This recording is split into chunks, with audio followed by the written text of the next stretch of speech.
Baik, bismillahirrahmanirrahim. Assalamualaikum warahmatullahi wabarakatuh. Selamat pagi, siang, sore, dan malam semuanya. Perkenalkan kami dari kelompok 3 mata kuliah biokimia yang diampu oleh Ibu Siska Alicia Farma SPDM Biomed. Nah, sebelum lebih jauh, ada baiknya kami memperkenalkan diri terlebih dahulu. Anggota kelompok 3 yaitu ada saya sendiri, Friska Renaldi Putri, kemudian ada Nurul Aulia, yang ketiga ada Nafisa Arini, yang keempat ada Novi Anissa, yang kelima ada Fatul Akyuni, dan yang terakhir ada Rezina Nabila. Rumpun materi yang kami ampu pada hari ini yaitu tentang protein, di mana yang materi pertama itu mengenai konsep dan struktur protein, yang kedua penggolongan protein, yang ketiga ikatan peptida, yang keempat struktur dan penggolongan asam amino, yang kelima pencernaan protein, yang keenam absorpsi dan transfer membran dari protein. Baik, langsung saja ke materi pertama, yaitu konsep dan struktur protein yang akan dibacakan oleh rekan saya, Yuni. Kepada Yuni, dipersilakan. Baik, terima kasih kepada moderator atas kesempatannya. Saya akan menjelaskan mengenai konsep dan struktur protein. Nah, yang pertama itu kan konsep protein.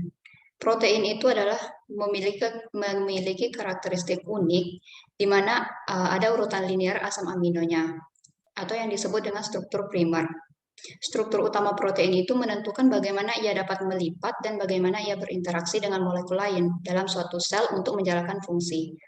Struktur utama dari semua protein manusia itu beragam dan disintesis dari 20 asam amino yang disusun dalam urutan linear yang ditentukan oleh kode genetik. Kode genetik ini adalah urutan 3 basa nukleotida dalam DNA yang berisi informasi urutan linear asam amino dalam rantai polipeptida. Rantai polipeptida itu adalah struktur utamanya. Urutan asam amino menentukan cara protein terlipat menjadi struktur 3 dimensi yang unik yang merupakan konformasi aslinya. Setelah dilipat, struktur 3 dimensi protein membentuk tempat pengikatan untuk molekul lain, sehingga menentukan fungsi protein dalam tubuh. Selain menciptakan situs pengikatan, protein harus melipat sedemikian rupa sehingga fleksibel, stabil, mampu berfungsi di situs yang benar di dalam sel, dan mampu didegradasi oleh enzim seluler. Nah, struktur protein itu ada 4 tingkatan. Yang pertama itu struktur primer, yang kedua ada struktur sekunder, yang ketiga ada struktur tersier, yang keempat ada struktur kuartener. Saya akan jelaskan satu persatu. Yang pertama itu struktur primer protein. Ini adalah urutan linear asam amino dalam rantai polipeptida, seperti yang setelah saya singgung pada slide sebelumnya. Yang kedua itu ada struktur sekunder terdiri dari daerah lokal rantai polipeptida yang dibentuk menjadi struktur yang distabilkan oleh pola berulang ikatan hidrogen, seperti struktur reguler yang disebut helix dan lembar. Kekakuan tulang punggung peptida itu akan menentukan jenis struktur sekunder yang dapat terjadi. Yang ketiga ada struktur tersier, melibatkan pelipatan elemen struktur sekunder menjadi konformasi 3 dimensi secara keseluruhan. Dalam protein globular seperti mioglobin, struktur tersier umumnya membentuk inti hidrofobik padat dengan rantai samping asam amino polar di luar. Yang keempat itu ada struktur kuartener protein, yaitu kombinasi dari 2 atau lebih subunit, masing-masing terdiri dari rantai polipeptida. Nah, yang saya jelaskan tadi ada di gambar di sampingnya, itu bentuk primer, itu ada yang ini ada glisin, serin, dan lain sebagainya. Terus sekunder itu ada di sampingnya, ini gambarnya yang berwarna biru. Lalu ada tersier, ini adalah gambarnya berwarna pink, dan kuartener itu yang terakhir, bentuknya lebih kompleks. Nah, kita masuk ke struktur primer protein. Ada klasifikasi struktural utama dari struktur primer protein ini. Itu ada tiga jenis. Yang pertama protein globular yang biasanya larut dalam media berair dan menyerupai bola tidak beraturan. Yang kedua ada protein berserat Secara geometris linear diatur di sekitar sumbu tunggal dan memiliki struktur unit berulang. Yang terakhir itu ada protein transmembran. Protein transmembran itu terdiri dari protein yang memiliki satu atau lebih daerah yang sejajar untuk melintasi membran lipid. Terus ada struktur sekunder protein, itu terdiri dari dua jenis. Yang pertama alpha helix, yang kedua ada beta sheets. Yang alpha helix itu adalah elemen struktur sekunder umum dari protein globular, domain rentang membran, dan protein pengikat DNA. Setiap ikatan peptida dihubungkan oleh ikatan hidrogen ke ikatan peptida 4 residu asam amino di depannya dan 4 residu asam amino di belakangnya dalam urutan asam amino. Nah, ini yang berwarna biru, ini adalah gambar dari alpha helix. Selanjutnya itu ada beta sheets. Ini tipe kedua dari struktur sekunder yang memaksimalkan ikatan hidrogen antar tulang punggung peptida sambil mempertahankan sudut puntir yang diizinkan. Nah, ini adalah gambarnya yang berwarna coklat. Seperti yang teman-teman bisa lihat, itu berbentuk sheets atau lembaran-lembaran.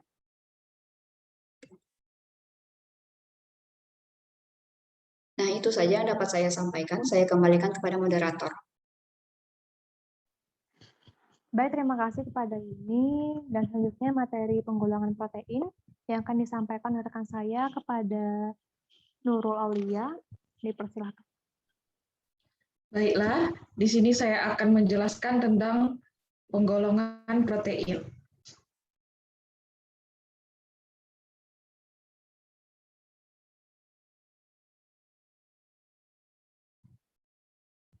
Berdasarkan fungsi biologisnya, protein enzim. Golongan protein ini berperan pada biokatalisator dan pada umumnya mempunyai bentuk globular. Protein enzim ini mempunyai sifat yang khas karena hanya bekerja pada substrat tertentu. Yang termasuk golongan ini antara lain yang pertama itu peroksidase yang mengkatalase peruraian hidrogen peroksida. Yang kedua, pepsin yang mengkatalisa pemutusan ikatan peptida. Yang ketiga ada polinukleotidase yang mengkatalisa hidrolisa polinukleotida. Selanjutnya itu ada protein pengangkut. Protein pengangkut ini mempunyai kemampuan membawa ion atau molekul tertentu dari suatu organ ke organ lain melalui aliran darah dan termasuk golongan ini ialah hemoglobin, pengangkut oksigen, lipoprotein, pengangkut lipid. Selanjutnya itu protein struktural. Peranan protein struktural adalah sebagai pembentuk struktural sel, jaringan, dan memberi kekuatan pada jaringan. Yang termasuk golongan ini adalah elastin, fibrin, dan keratin.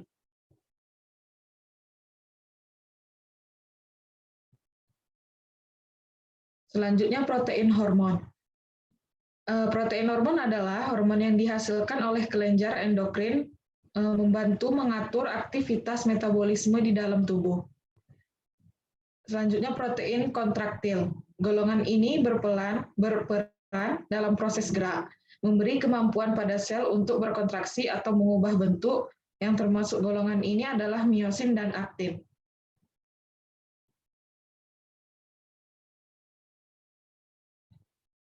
Penggolongan protein berdasarkan struktur susunan molekul. Yang pertama protein fibriller atau skleroprotein. Protein ini berbentuk serabut, tidak larut dalam pelarut-pelarut encer, baik larutan garam, asam, basa, ataupun alkohol. Berat molekulnya yang besar belum dapat ditentukan dengan pasti, dan sukar dimurnikan. Kegunaan protein ini terutama hanya untuk membentuk struktur bahan dan jaringan. Contoh protein fibriller adalah kolagen yang terdapat pada tulang rawan, miosin pada otot, keratin pada rambut, dan fibrin pada gumpalan darah. Protein globular atau stereoprotein. Protein ini berbentuk bola, banyak terdapat pada bahan pangan seperti susu, telur, dan daging. Protein ini larut dalam larutan garam dan asam encer. Juga lebih mudah berubah di bawah pengaruh suhu, konsentrasi garam, pelarut asam, dan basa jika dibandingkan dengan protein fibriller. Berdasarkan komponen penyusun, protein sederhana. Protein sederhana tersusun oleh asam amino saja. Oleh karena itu, pada hidrolisisnya hanya diperoleh asam-asam amino penyusunnya. Contoh protein ini antara lain albumin, globulin, histon, dan prolamin. Selanjutnya itu protein majemuk, di mana protein ini tersusun oleh protein sederhana dan zat lain yang bukan protein. Zat lain yang bukan protein ini disebut radikal protestik. Yang termasuk dalam protein ini adalah fosprotein dengan radikal prostetik asam fosfat, nukleoprotein dengan radikal prostetik asam nukleat, dan mukroprotein dengan radikal prostetik karbohidrat. Berdasarkan asam amino penyusunnya, protein yang tersusun oleh asam amino esensial, di mana asam amino esensial adalah asam amino yang dibutuhkan oleh tubuh, tetapi tubuh tidak dapat mensintesanya sendiri sehingga harus didapat atau diperoleh dari protein makanan. Ada 10 jenis asam esensial yaitu isoleusin, leusin, lisin, metionin, cystein, valin, triptofan, tirosina, fenilalanina, dan treonina. Protein yang tersusun oleh asam amino non-esensial. Asam amino non-esensial adalah asam amino yang dibutuhkan oleh tubuh dan tubuh tidak dapat mensintesa sendiri melalui reaksi aminasi reduktif asam keton atau melalui transaminasi. Yang termasuk dalam protein ini adalah alanin, aspartat, glutanat, dan glutamine.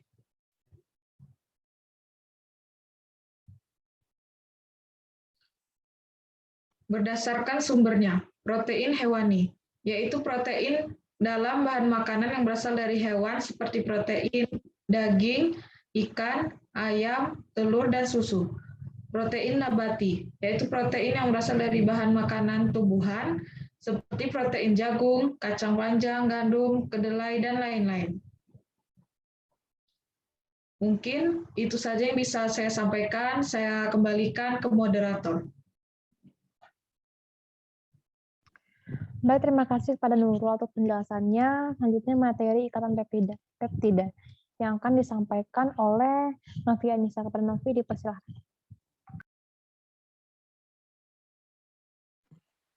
Baik, selanjutnya itu adalah ikatan peptida. Ikatan peptida adalah ikatan yang terbentuk antara dua asam amino. Ikatan peptida berfungsi untuk menghubungkan dua asam amino. Dalam protein, terdapat asam amino yang dihubungkan melalui ikatan peptida. Protein mengandung asam amino yang dihubungkan melalui ikatan peptida. Pada gambar dapat dilihat setiap asam amino diberi warna yang berbeda. Dan setiap asam amino akan dihubungkan oleh ikatan peptida.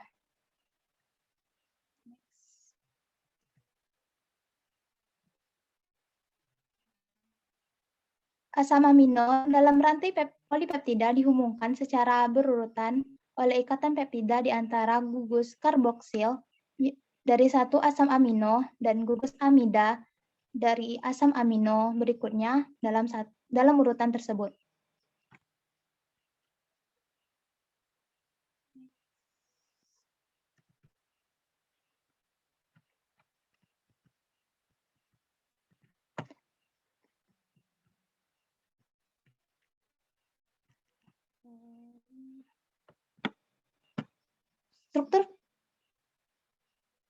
Struktur peptida ditulis oleh seolah-olah ikatan tunggal yang menghubungkan atom A karboksil dan A nitrogen.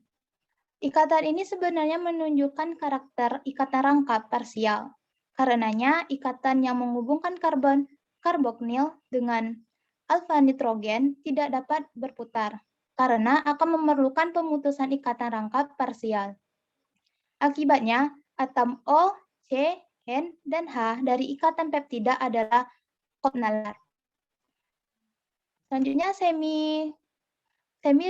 semi-rigiditas ikatan peptida yang dipaksakan memiliki konsekuensi yang penting untuk cara peptida dan protein terlipat untuk menghasilkan tatanan struktur yang lebih tinggi. Panah coklat yang melingkar pada gambar itu menunjukkan rotasi bebas tentang ikatan yang tersisa antara tulang punggung peptida. Next.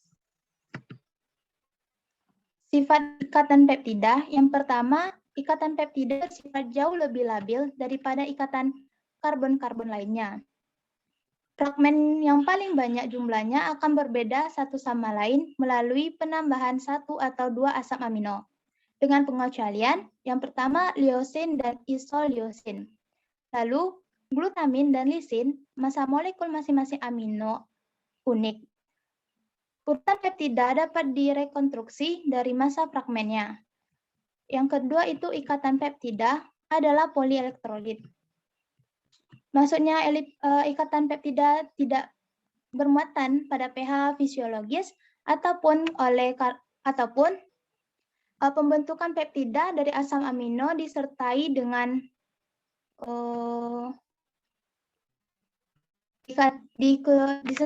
hilang satu muatan positif dan satu muatan negatif per ikatan peptida. Namun demikian, peptida yang bermuatan pada pH fisiologis karena gugusan karboksil dan amino terminalnya, dan jika ada gugus R, asam atau basanya. Adapun asam amino bermuatan bersih pada peptida tergantung pada pH lingkungannya dan pada nilai pKa dari kelompok diosasinya.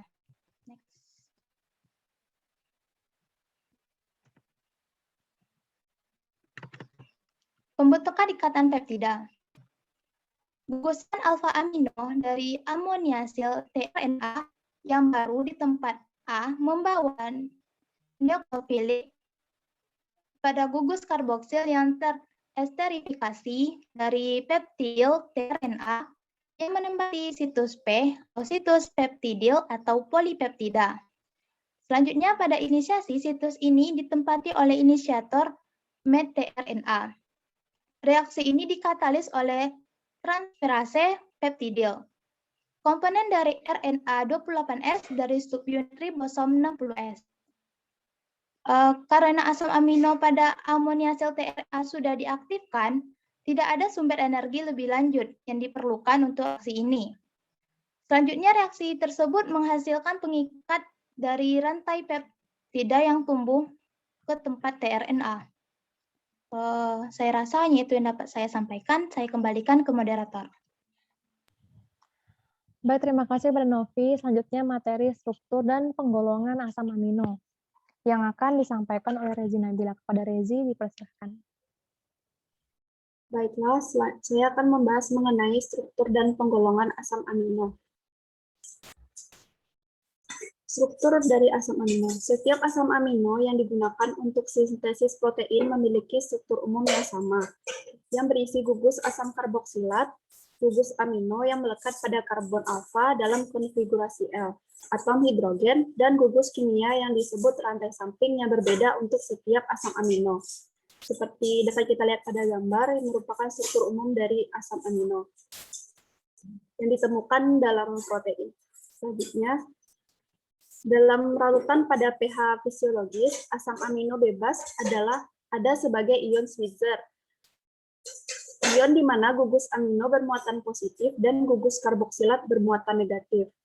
Dalam protein, asam amino ini bergabung menjadi polimer linier yang disebut rantai polipeptida melalui ikatan peptida antara gugus asam karboksilat dari satu asam amino dan gugus amino dari asam amino berikutnya. Dapat dilihat pada gambar, merupakan diasosiasi dari gugus alfa karboksil dan alfa amino dari asam amino. Selanjutnya, penggolongan asam amino. Pertama, nonpolar asam amino alfatik glisin. Salah satu contohnya yaitu glisin. Glisin adalah asam amino paling sederhana dan tidak cocok dengan klasifikasi apapun karena rantai sampingnya hanyalah sebuah atom hidrogen.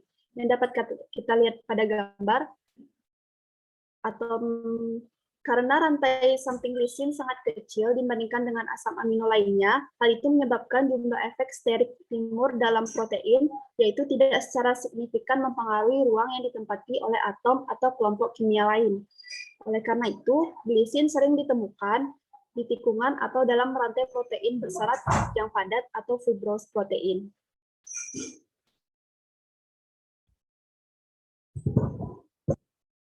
Selanjutnya yaitu asam amino aromatik.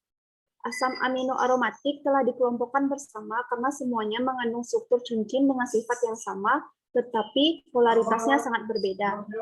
Cincin aromatik adalah cincin karbon hidrogen beranggota 6 dengan 3 ikatan rangkap terkonjugasi, yaitu cincin benzena atau gugus fenil. Contohnya ada fenilalanin, tirosin, dan triptofan.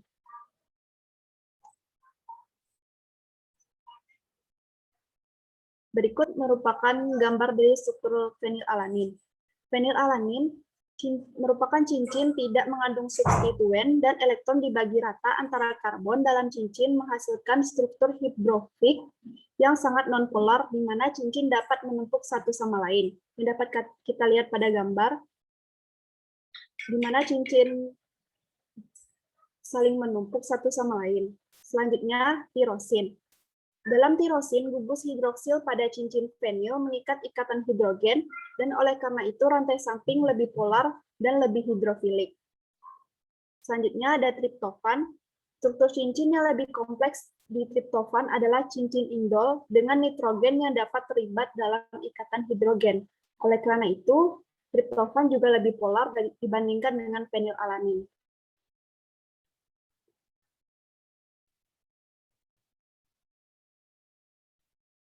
Yang keempat yaitu asam amino yang mengandung sulfur. Pertama yaitu ada sistein. Rantai samping sistein mengandung gugus sulfidril. Asam amino yang dihasilkan dari sistein ada dalam darah dan jaringan dan tidak terlalu larut dalam air. Molekul sistein bebas dalam larutan dapat membentuk ikatan disulfida kovalen dengan molekul sistein lain melalui oksidasi spontan atau non-enzimatik dari gugus sulfidrilnya. Dapat kita lihat pada gambar di mana ikatan sulfida dari sistein terbentuk antara dua molekul sistein atau dua residu sistein dalam protein. Yang kedua ada metionin. Meskipun mengandung gugus belerang, yaitu asam amino nonpolar dengan rantai samping besar yang hidrofobik, namun metionin tidak mengandung gugus sulfidril dan tidak dapat membentuk ikatan disulfida. Yang kelima yaitu asam amino asam dan basa. Yang pertama yaitu asam amino basa. Asam amino dasar histidin, lisin, dan arginin memiliki rantai samping yang mengandung nitrogen yang dapat terprotonasi dan bermuatan positif pada nilai fisiologis dan pH yang lebih rendah.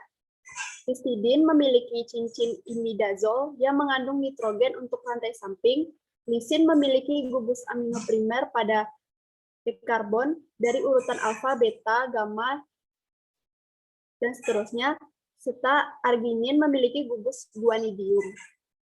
Muatan positif pada asam amino basa memungkinkan mereka untuk membentuk ikatan ionik atau ikatan elektrostatik dengan gugus bermuatan negatif, seperti rantai samping asam amino, asam, atau gugus fosfat koenzim. Contohnya ada arginin, lisin, dan histidin.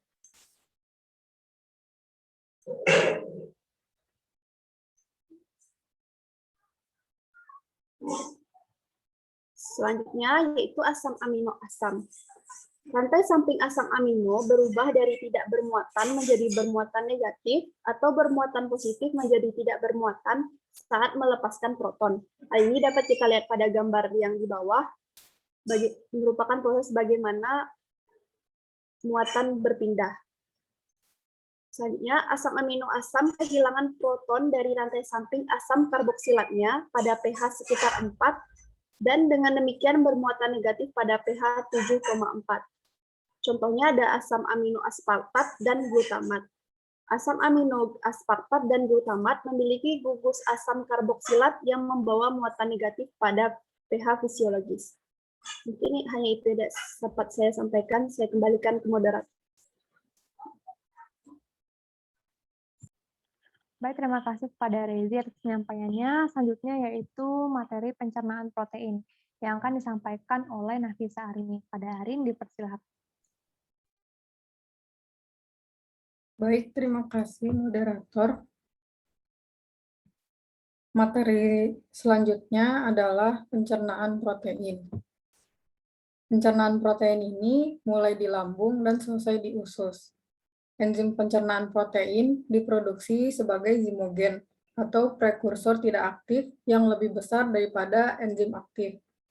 Prekursor ini adalah senyawa yang berpartisipasi dalam reaksi kimia yang menghasilkan senyawa lain.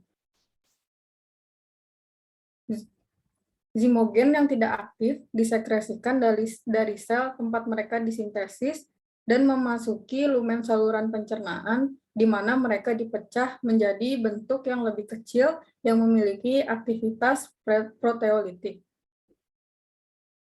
Proses proteolitik ini adalah proses pemecahan ikatan peptida menjadi molekul-molekul yang lebih sederhana oleh enzim protease. Enzim yang mencerna protein ini bukanlah enzim tunggal atau beberapa enzim yang bertindak bersama. Selanjutnya bisa dilihat pada gambar, itu ada pencernaan protein sebelumnya. Pencernaan protein ini bisa dilihat pada gambar pepsinogen. Pepsinogen diproduksi di dalam lambung menjadi pepsin ketika pH turun karena sekresi asam klorida. Selanjutnya, enzim proteolitik seperti pepsin, tripsin, kimotripsin, elastase, dan karboksipeptidase diproduksi sebagai zimogen yang diaktifkan oleh pembelahan setelah memasuki lumen gastrointestinal. Pembelahan yang dimaksud di sini adalah pemisahan ikatan kimia. Pada gambar selanjutnya, bisa dilihat bahwa pepsinogen ini mengkatalis pembelahannya sendiri saat pH lambung turun. Tripsinogen dibelah oleh enteropeptidase dalam usus untuk membentuk protease tripsin yang aktif. Selanjutnya, tripsin yang dihasilkan berperan sebagai pengkatalis pembelahan zimogen pankreas lainnya. Selanjutnya, pencernaan protein dalam lambung. Pepsinogen disekresikan oleh sel-sel utama lambung. Sel parietal lambung mensekresikan asam klorida atau HCl. Asam dalam lumen lambung mengubah konformasi pepsinogen sehingga dapat membelah diri, menghasilkan protease pepsin yang aktif. Dengan demikian, aktivasi pepsinogen bersifat autokatalitik. Protein makanan didenaturasi oleh asam di lambung. Ini menonaktifkan protein dan sebagian membukanya sehingga menjadi substrat yang lebih baik untuk protease. Namun, pada pH lambung yang rendah, pepsin tidak terdenaturasi dan bertindak sebagai endopeptidase, memecah ikatan peptida di berbagai titik dalam rantai protein. Meskipun pepsin memiliki spesifisitas yang cukup luas, dia cenderung memecah ikatan peptida di mana gugus karboksil disediakan oleh asam amino asam atau asam amino aromatik. Lalu, peptida yang lebih kecil dan beberapa asam amino bebas diproduksi. Selanjutnya bisa dilihat pada gambar. Dalam gambar ini, endopeptidase memecah ikatan peptida di berbagai titik dalam rantai protein. Selanjutnya, pencernaan oleh enzim pankreas. Isi lambung masuk ke usus bertemu dengan sekresi eksokrin pankreas. Saat disekresikan, protease pankreas ini berada dalam bentuk proenzim tidak aktif atau zimogen. Karena bentuk-bentuk aktif dari enzim-enzim ini dapat mencerna satu sama lain, penting agar bentuk-bentuk zimogen mereka semua diaktifkan dalam rentang waktu yang singkat. Hal ini dicapai dengan pembelahan tripsinogen menjadi enzim aktif tripsin, yang kemudian memotong zimogen pankreas lainnya menghasilkan bentuk aktifnya. Tripsin, kimotripsin, dan elastase adalah protease serin yang bertindak sebagai endopeptidase. Tripsin bersifat paling spesifik memecah ikatan peptida di mana gugus karboksil atau karbonil disediakan oleh lisin atau arginin. Kimotripsin yang bersifat kurang spesifik lebih menyukai residu yang mengandung asam amino hidrofobik. Dan yang terakhir, elastase membelah elastin dan protein lain pada ikatan di mana gugus karboksil disumbangkan oleh residu asam amino dengan rantai samping kecil, seperti alanin, glisin, dan serin. Selanjutnya,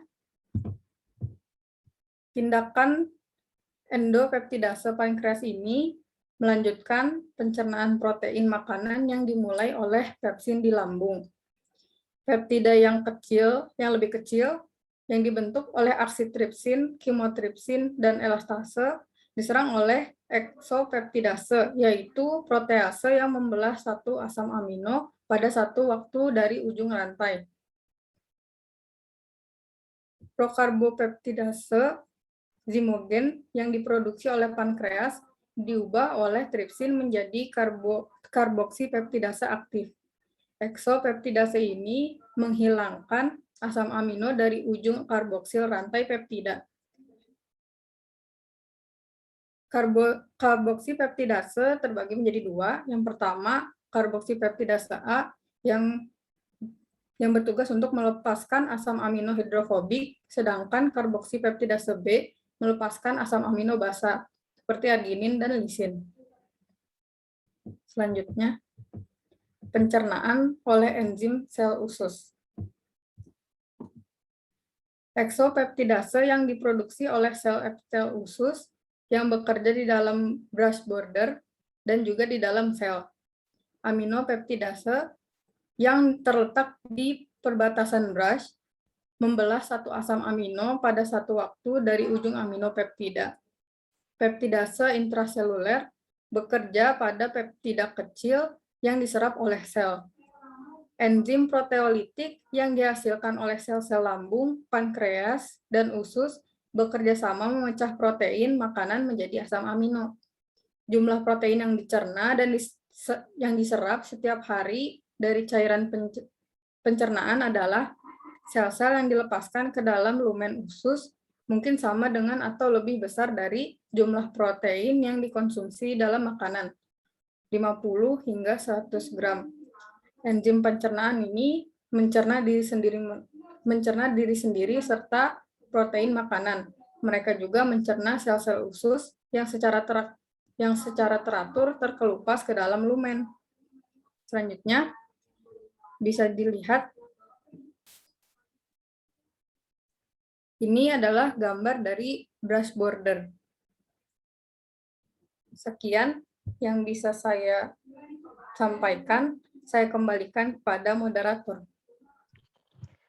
Baik, terima kasih pada Ahrin atas penjelasan materinya. Selanjutnya materi absorpsi dan transport membran dari protein yang akan saya bacakan sendiri.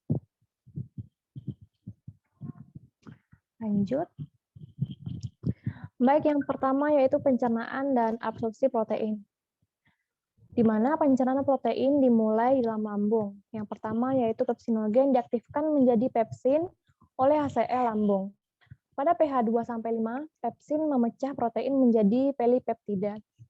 Dilanjutkan dengan inaktivasi sebagai isoenzim pepsin terjadi dalam duodenum saat HCO3- dari empedu dan pankreas menetralisir HCl lambung pada pH kurang lebih 6,5.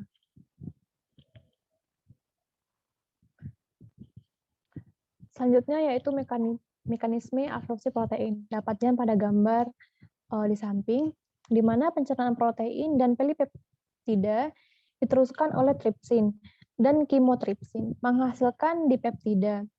Tripsin berasal dari tripsinogen pankreas yang diaktifkan oleh enteropeptidase duodenum. Tripsin kemudian mengaktifkan kimotripsinogen pankreas menjadi kimotripsin. Kemudian dilanjutkan dengan karboksilpeptidase, pankreas, dan aminopeptidase, mukosa usus memecah ujung bebas rantai peptida. Kemudian pemecahan peptida menjadi asam amino tunggal dilakukan oleh dipeptidase yang terdapat pada Bruch's border, membran mukosa intestinal. Selanjutnya yaitu transport membran dari protein, di mana sebuah protein transport membran atau hanya transporter adalah protein membran terlibat dalam gerakan ion, kecil molekul dan makromolekul seperti yang lain. Seperti yang pada protein, dia melintasi membran biologis, di mana protein transport adalah protein transmembran integral, yaitu mereka ada secara permanen di dalam dan menjangkau membran di mana mereka mengangkut zat. Pada poin A, protein membran integral menempel secara permanen pada membran. Protein ini dapat dipisahkan dari membran biologis hanya dengan menggunakan deterjen, pelarut, nonpolar, atau terkadang agen pendenaturasi. Satu contohnya jenis protein ini yang saat ini belum dikarakteristikkan secara fungsional adalah SIM23. Selanjutnya, protein ini dapat diklasifikasikan berdasarkan hubungan dengan lipid dwilapis, di mana pada gambar itu terdapat juga skema mempresentasikan protein transmembran. Yang paling pertama, pada protein politopik integral, juga dikenal sebagai protein transmembran, adalah protein membran integral yang membentang melintasi membran setidaknya satu kali. Protein ini mungkin memiliki topologi transmembran berbeda. Protein ini memiliki satu dari dua struktur arsitektur. Pada poin A, protein berkas helix terdapat pada semua jenis membran biologis. Nah, selanjutnya protein tabung beta yang hanya ditemukan pada membran luar bakteri gram negatif, serta membran luar mitokondria dan kloroplas. Yang kedua yaitu protein monotopik integral adalah protein membran integral yang hanya menempel pada satu sisi membran dan tidak membentang hingga melintasi membran. Selanjutnya yang kedua yaitu protein membran periferal. Setelah tadi ada protein politopik integral, monotopik integral, dan sekarang ada periferal dan ada periferal, di mana protein yang sementara menempel pada lipid dwilapis atau pada protein integral oleh kombinasi interaksi hidrofobik, elektrostatik, dan interaksi non-kovalen lainnya. Protein periferal berdisosiasi mengikuti perlakuan dengan reagen polar, seperti larutan dengan pH, dinaikkan atau konsentrasi gram tinggi. Protein integral dan periferal mungkin mengalami modifikasi pasca translasi dengan penambahan rantai asam lemak, renil, atau GBI, yang mungkin tertahan pada lipid dwilapis. SEC-A merupakan protein membran terkenal yang telah divisualisasi pada tingkat molekul tunggal yang mengikat dan melepas translokon protein membran integral, di mana di samping ada skema mempresentasikan jenis interaksi berbeda antar protein. Baiklah, itulah materi dari kami kelompok 3 terkait protein. Lebih dan kurangnya kami mohon maaf apabila terdapat kesalahan kata dan penyebutan. Kami pamit undur diri dari kelompok 3. Billahi taufiq wal hidayah. Wassalamualaikum warahmatullahi wabarakatuh.